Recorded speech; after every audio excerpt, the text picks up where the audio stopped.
ऐसे तो हमारे किसान भाई सब्जी फसल काफ़ी बड़े पैमाने पर करते हैं, पर जाड़े के दिनों में साहिब सेम की खेती की डिमांड काफ़ी ज़्यादा होती है, क्योंकि लोग इसे काफ़ी चाव से खाना पसंद करते हैं। तो जो भी हमारे किसान भाई साहिब सेम की खेती करना चाहते हैं, ये जानकारी है उनके लिए कि वह साहिब सेम की खड़ी फसल की देखभाल कैसे कर सकते हैं, इसका सिंचाई कैसे कर सकते हैं, साथ ही अन्य प्रबंधन कैसे कर सकते हैं। तो आइए सीधे ले चलते हैं आपको अपने विशेषज्ञ के पास और दिलाते हैं इस विषय में विस्तृत जानकारी। साहिब सेम झारखंड प्रदेश की एक महत्वपूर्ण दलहनी फसल है। इसे मुख्य रूप से सब्जी और दाल के लिए उगाया जाता है। क्योंकि इसकी वृद्धि के लिए कम तापमान की जरूरत होती है, अतः जाड़े के मौसम में इसकी अच्छी खेती की जा सकती है। इसकी बुआई का सही समय अक्टूबर से दिसंबर महीने तक का होता है। बुआई से पहले इसके खेत की तैयारी बहुत ही आवश्यक है। इसके लिए खेत की 2 से 3 बार जुताई करके उसमें 200 से 250 क्विंटल प्रति हेक्टेयर की दर से सड़ी गोबर की खाद का प्रयोग करना चाहिए। इसके अलावा इसमें 60 kilo urea, 315 kilo single super phosphate तथा 85 किलो म्यूरेट ऑफ पोटाश प्रति हेक्टेयर की दर से प्रयोग करते हैं। इसमें बीजों को लगाने के लिए मेड़ का निर्माण किया जाता है तथा इसमें बीज से बीज की दूरी 6 इंच रखी जाती है। आज हम मौजूद हैं केंद्रीय कृषि अनुसंधान परिषद के अनुसंधान केंद्र नामकुम पलांडू रांची में, जहां हमारे साथ मौजूद हैं प्रमुख वैज्ञानिक डॉक्टर RS पान जी, जिनसे आज हम बातचीत करेंगे और ये समझने का प्रयास करेंगे कि साहेब कीट की खड़ी फसल की देखभाल किस प्रकार से की जाती है। सभी किसान भाई जानते हैं जे हमारा झारखंड में ये साहेब सेम एक प्रमुख दलहनी सब्जी फसल है, जो जाड़ा के समय, जो कि इसमें कम तापमान का ज़रूरत होता है इसका वृद्धि विकास के लिए, तो इस समय बहुत अच्छे तरीक़ा से इसका खेती की जाती है और लोग पसंद भी करते हैं। जो कि एक खड़ी जो साहेब सेम है, इसका हरी फली को सब्जी के रूप में खाया जाता है और फिर इसका जो पक्का दाना होता है दाल के रूप में भी खाते हैं। इससे बेसन बनता है, पकौड़ा बनता है, बूंदिया बनता है, जलेबी बनता है। तो विशेष रूप से झारखंड में इसका सब्जी, दलहनी सब्जी के रूप में इसको इस्तेमाल पका के खाया जाता है। तो इसका जैसे बुआई कब होता है, मैंने विशेष रूप से अक्टूबर, नवंबर, इवन दिसंबर महीना में भी बुआई कर रहे हैं, लोग करते भी हैं। तो ये फसल एक अच्छी फसल है, बहुत कम मात्रा में करता है लोग, लेकिन करते हैं, हर किसान एवं बिक्री भी करते हैं। तो ये जो इसका जो मतलब बुआई से पहले जैसे हम जो लगाने का जो विधि हम थोड़ा बता देते हैं। जो लोग अभी तक नहीं लगाया या लगाना चाहते भी है, तो खेत को 3-4 बार अच्छा से जुताई करके उसमें सड़ी हुई गोबर की खाद 200 से 250 क्विंटल प्रति हेक्टेयर के दर से प्रयोग करते हैं। फिर कैरी बना के हम जिसके पास मतलब टपकन विधि या ऊंचा बेड और प्लास्टिक मल्च का व्यवस्था नहीं है, तो वो मेड़ नाली पद्धति में खेती करते हैं। तो कैरी बना के फिर उसमें लेकिन कैरी बनाने से पहले ज़मीन पर जैसे मैं बोला 200 से 250 क्विंटल सड़ी गोबर की खाद प्रयोग करते हैं और करीब 60 किलोग्राम यूरिया और 315 किलोग्राम सिंगल सुपर फॉस्फेट और 85 किलोग्राम म्यूरेट ऑफ पोटाश प्रति हेक्टेयर की दर से हम बुआई से पहले प्रयोग करते हैं। खड़ी फसल में किसानों को कुछ बातों पर ध्यान देना अति आवश्यक है। पहला, फूल आने से पहले मिट्टी की नमी को बनाए रखें। फिर जब फल में दाने भरते हैं उस वक्त भी सिंचाई की जरूरत होती है। जाड़े के मौसम में हफ्ते में 1 बार सिंचाई करना बेहतर होता है। इसकी खेती में मल्चिंग का सहारा लेने से खरपतवार की समस्या नहीं आती। जो अभी खड़ी फसल में किसान को ये ध्यान रखना है, जैसे फूल आने से पहले मिट्टी में नमी होना अति आवश्यक है, उससे हमारा पैदावार में वृद्धि होती है, अच्छा फूल आता है। फिर जब फल में दाना भरते हैं उस समय भी पानी का ज़रूरत होता है। अच्छा, तो ऐसा भी जो कि अभी जाड़ा का मौसम है, इस समय पानी का ज़रूरत कम होता है, तो हफ्ता में 1 बार सिंचाई दे देने से अच्छा हो जाता है। और जब भी अभी हम लोग के यहाँ खेत में आप देख रहे हैं जिसके पास टपकन विधि का व्यवस्था नहीं है, जो नाली में पानी देते हैं, तो वहाँ भी हम मल्चिंग एरिया में प्लास्टिक ढक के खेती कर सकते। उससे हमारा फ़ायदा होता है जो हमारा खरपतवार का नियंत्रण हो जाता है। केवल जड़ के पास जहाँ पर थोड़ा जो होता है उसको हम निकाल देते हैं। इसकी खेती में कीट और रोगों की भी संभावना होती है। इसमें लगने वाले प्रमुख रोग चॉकलेट स्पॉट। इससे बचाव के लिए अनुशंसित मात्रा में डाइथेनम 45 का प्रयोग करना चाहिए। इसी तरह इसमें लगने वाले प्रमुख कीट हैं लाही। इससे बचाव के लिए रोगर दवा का इस्तेमाल करना बेहतर होता है। कभी कभी आपका जैसे कीड़ा बीमारी का भी प्रकोप हो जाता है। जैसे इसमें एक बीमारी होता है जिसको चॉकलेट स्पॉट बोलते हैं। तो ये चॉकलेट स्पॉट से पूरा पत्ती के ऊपर भूरा रंग का धब्बा पड़ जाता है, बाद में वो सूख जाते हैं, पत्ती गिर भी जाता है और पैदावार में कम हो जाती है। तो ये बाद में फल में भी लग जाता है, लेकिन पत्ती में ज़्यादा होता है। तो इसके लिए डाइथेनम 45 जो दवा होता है, जो फफूंदीनाशक है, उसको हम प्रयोग करते हैं 2 ग्राम प्रति लीटर पानी में घोलकर छिड़काव करते हैं। और कीड़ा में इसमें जैसे लाही कीड़ा का प्रकोप हो जाता है, तो लाही बहुत छोटे कीड़े होता है, झुंड में रहता है, पत्ती में फूल से रस चूस के पौधा को कमज़ोर कर देते हैं। तो पौधा का वृद्धि विकास ठीक नहीं होता है, फलियों में ठीक से नहीं लगता है, जो भी लगता है वो छोटा हो जाता है। तो इसके लिए जो रोगर दवा है 2 मिलीलीटर प्रति लीटर पानी में घोलकर हम छिड़काव कर सकते हैं। किसान भाइयों, साहिब सेम की अच्छी खेती के लिए उसकी किस्मों का चुनाव करना बहुत ही आवश्यक है। अपने झारखंड के लिए स्वर्ण सफल तथा पूषा सुमित अच्छी किस्में मानी जाती हैं। ये किस्में जल्दी उगती हैं तथा ज्यादा पैदावार देती हैं। हमारा जो अभी खेती में अच्छा उपज लेने के लिए अच्छा किस्म का भी प्रयोग करना है। तो हमारे इस केंद्र से एक किस्म विकास किए हम लोग 2015 में, तो उसका नाम है स्वर्ण सफल। अभी यहाँ लगा भी हुआ है, तो उसका मतलब वही 35 से 40 दिन में फूल आ जाता है, फिर 90 से 95 दिन में फल तुड़ाई शुरू हो जाती है। तो उसका उपज क्षमता करीब मतलब 30 से 35 टन प्रति हेक्टर में 300 से 350 क्विंटल प्रति हेक्टर के दर से हरी फली का उपज मिल जाता है। और एक दिल्ली में जो भारतीय कृषि अनुसंधान संस्थान न्यू दिल्ली से भी एक किस्म का विकास हुआ है जिसका नाम है पूषा सुमित। तो वो भी एक अच्छी किस्म, उसका भी हम लोग इस क्षेत्र में मूल्यांकन किए थे। तो उसका भी उपज वो भी करीब 30-35 दिन में उसमें फूल आ जाता है, फिर वो भी मतलब 85 से 90 दिन में उसमें भी फल तुड़ाई शुरू हो जाती है, हरी फली का तुड़ाई। और उपज क्षमता करीब मतलब 25 से 30 टन मतलब 250 से 300 क्विंटल प्रति हेक्टेयर की उपज क्षमता है।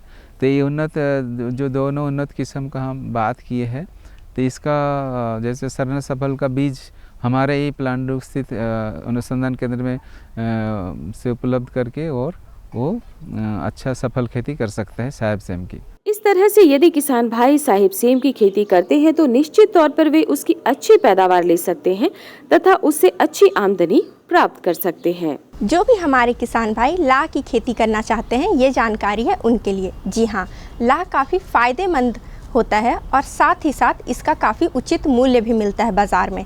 तो आइए सीधे ले चलते हैं आपको अपने विशेषज्ञ के पास और दिलाते हैं जानकारी कि जो भी हमारे किसान भाई कुसमी अग्नि लाह फसल में बीहन परिपक्वता आकलन करना चाहते हैं वो कैसे कर सकते हैं, इससे उन्हें क्या फ़ायदा होगा, साथ ही और भी जानकारियाँ हम आपको अपने विशेषज्ञ से दिलाते हैं। लाख उत्पादन के मामले में कुसमी अघनी फसल का बड़ा महत्व है। झारखंड प्रदेश में इस फसल की बड़े पैमाने पर खेती होती है। कुसमी अघनी की उत्पादकता और गुणवत्ता उसकी बीजों की परिपक्वता पर निर्भर करती है। बीज परिपक्वता का सही आकलन कर हम लाख की गुणवत्ता और मात्रा को बढ़ा सकते हैं। सही परिपक्वता पर यदि बीजों का चयन किया जाए तो इससे न सिर्फ फसलों की उत्पादकता बढ़ेगी बल्कि उसकी रोग प्रतिरोधक क्षमता में भी सुधार आएगा। किसान भाइयों, बीज परिपक्वता का महत्व उन किसानों के लिए और भी बढ़ जाता है जो इन बीजों को खेती के लिए अन्य प्रदेशों में भेजते हैं।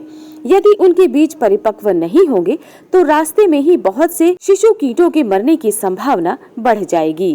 किसान भाइयों, आज हम बात करेंगे कुसमी अघनी बीहन लाह की परिपक्वता का आकलन के बारे में। और इस विषय पे जानकारी देने के लिए आज हम आए हुए हैं भारतीय कृषि उच्चतर प्रशिक्षण संस्थान नामकुम। और हमारे साथ हैं यहाँ के डॉक्टर वरीय वैज्ञानिक डॉक्टर अचिंतो परमाणिक। तो आइए उनका स्वागत करते हैं और जानते हैं कि कुसमी लाह की आकलन हम कैसे कर सकते हैं और कैसे इसकी विशेषताओं को जान सकते हैं? हमारे यहाँ पे झारखंड में जो लाह होता है वो ज़्यादातर कुसमी और रंगिनी दोनों तरह का होता है। रंगिनी लाह आप सबको पता है कि ज़्यादातर पलास में और बेर में होता है, और कुसमी लाह जो है वो बेर, कुसुम और सेमियालाटा का पौधा में बहुत अच्छे से होता है।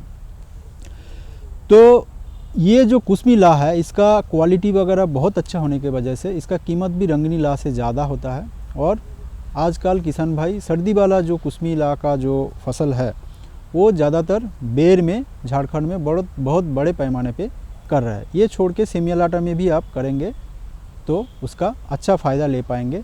लेकिन सर्दी वाला जो कुसमी लाह है उसको कभी भी आप कुसुम में मत लीजिए, क्योंकि कुसुम का थोड़ा जो आपका छाव है वो घना है, और सर्दी वाला फसल उसमें लेंगे तो उसमें बीमारी का दिक्कत आएगा। तो चलिए, जो असली मुद्दा है कि हाँ, आपने तो बिहन लाह जैसे सर्दी ये जो अग्नि फसल है इसके लिए अब जून जुलाई महीने में इसका बिहन लगा दिया है। लाह का खेती में अगर सबसे ज़्यादा लागत किस में लगता है किसी चीज़ में, वो है बिहन।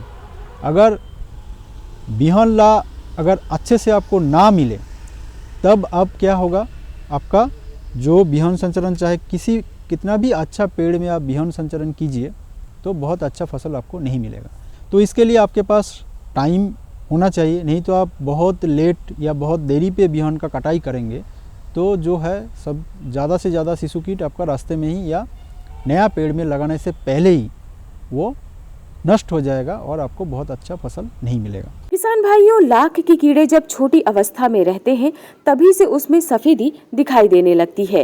ये सफेदी धीरे धीरे बढ़ने लगती है और जब कीड़े परिपक्व होने लगते हैं तो उनमें ये सफेदी कम हो जाती है और फिर लाख में क्रैक दिखाई देने लगते हैं। ये लाख बिहन की परिपक्वता की पहली निशानी है। इसके बाद लाख के सेल में पीलापन दिखाई देने लगता है।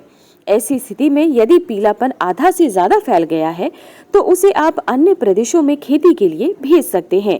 यदि पीलापन 3/4 हिस्से में है तो आप उसे अपने आसपास लगाकर उसकी खेती कर सकते हैं।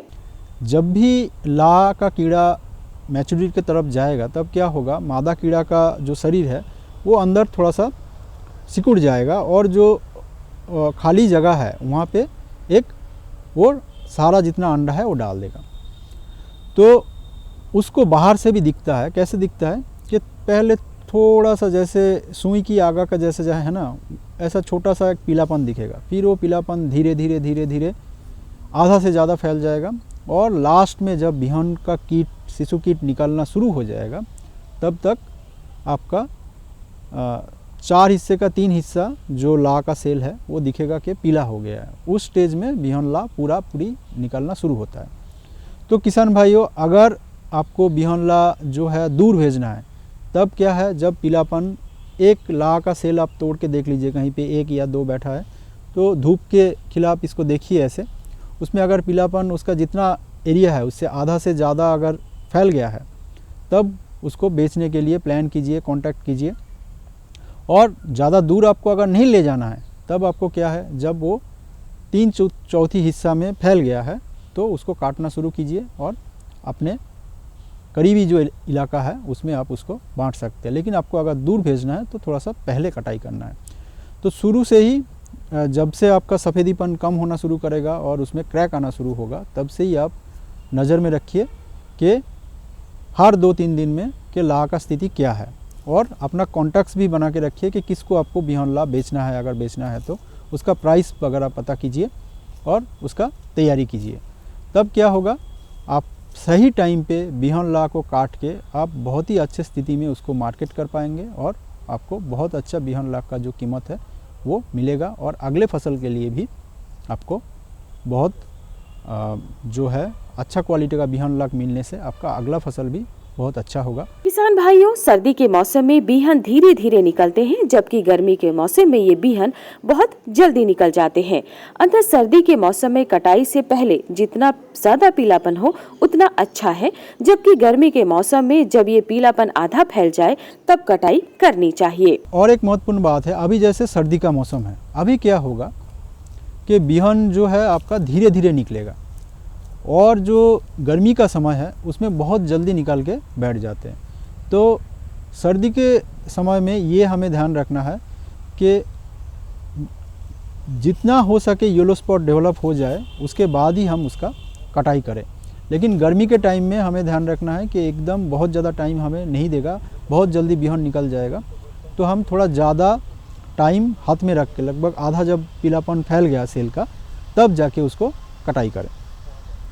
इस तरफ से ये भी ध्यान में रखना है कि ठीक है हमारा जो पीलापन है वो सेल में दिख रहा है आधा से ज़्यादा, लेकिन किस ऋतु में हम लाह का कटाई कर रहे हैं, वो कौन सा फसल है, उसके ऊपर निर्भर करके भी हमें थोड़ा सा डिसीज़न लेना पड़ेगा। सर्दी में थोड़ा टाइम ज़्यादा मिलता है, 10-15 दिन आपको थोड़ा सा स्लो हो जाता है, लेकिन गर्मी में जो है पीलापन आधा से ज़्यादा फैलने के बाद लगभग आपका 3-4 दिन में लाह का जो शिशु कीट है वो निकलना पूरा शुरू हो जाता है।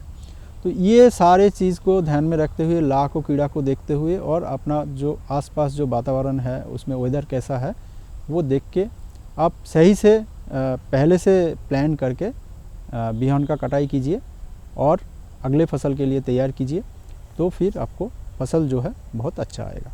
इस तरह से यदि लाख की बिहन की परिपक्वता का ख्याल रखकर उसकी कटाई की जाए तो लाख का न सिर्फ उत्पादन अच्छा होगा बल्कि उसकी गुणवत्ता भी बढ़ेगी। संभवतः इससे किसानों की आमदनी में इजाफा होगा। तो ये थी हमारी आज की जानकारी। उम्मीद है कि आपको हमारी जानकारी अच्छी लगी होगी, आप इससे अधिक से अधिक लाभ उठाएंगे, साथ ही अपनी खेती बाड़ी में इसका इस्तेमाल करेंगे।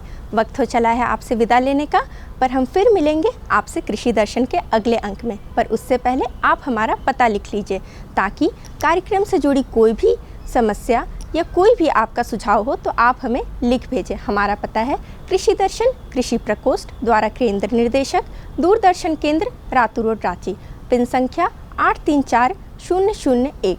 तब तक के लिए मुझे और कृषि दर्शन की पूरी टीम को दीजिए इजाज़त। जोहार, नमस्कार।